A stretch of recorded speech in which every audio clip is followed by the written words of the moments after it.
Magandang umaga mga kabay. So meron po akong estimate dito. Job number niya mga kabay 39472.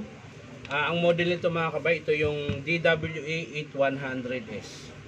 So ito mga kabay gumagana pero amoy sunog. Ayan po.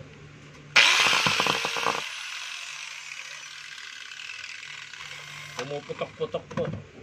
Ayan, tingnan natin.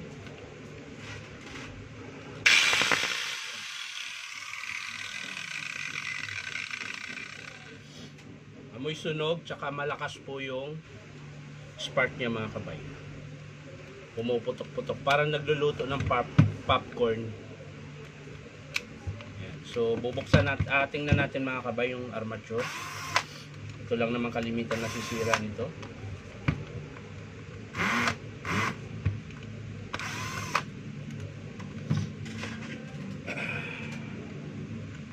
Medyo iba po yung boses natin ngayon mga kabay. Medyo inuubo po ako.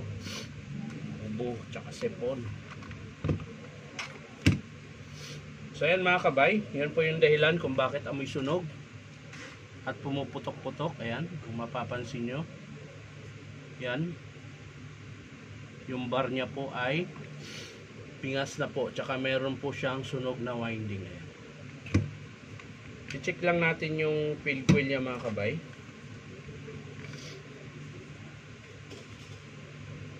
Ayan. So okay pa naman mga kabay. Wala pa pong problema sa field coil nya. Yung kanyang pinion, ayan, dito nagkakaproblema. Ayan, manipis na po yung pinion.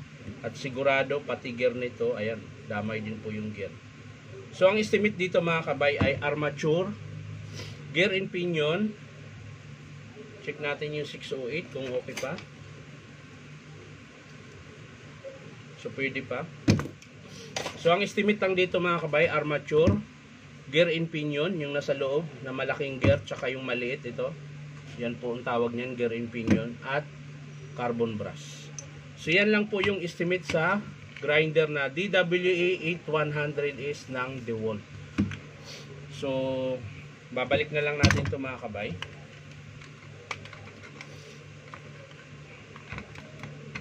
Yan. Para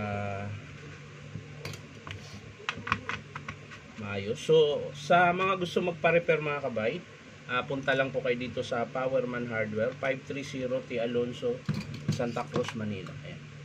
Hanapin nyo lang po yung signboard na DeWalt. DeWalt Stanley. Yan po yung nakalagay doon mga kabay.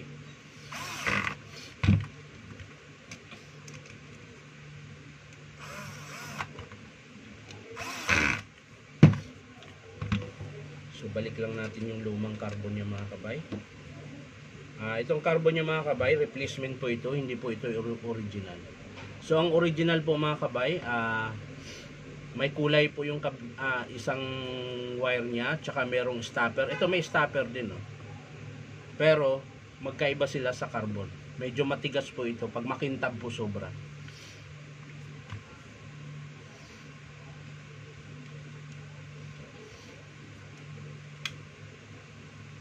Tsaka yung kinabit niya mga kabay, hindi talaga para dito.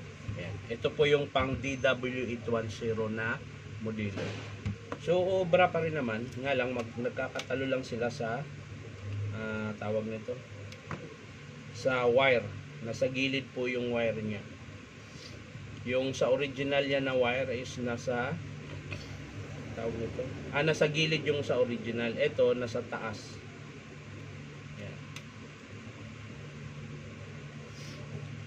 So yan mga kabay, ayos na. So babalik na lang natin. Papakita ko na lang sa inyo mga kabay kapag in-approve ng customer. Ayan. Paano ikabit yung armature. So madali lang naman ikabit yan mga kabay.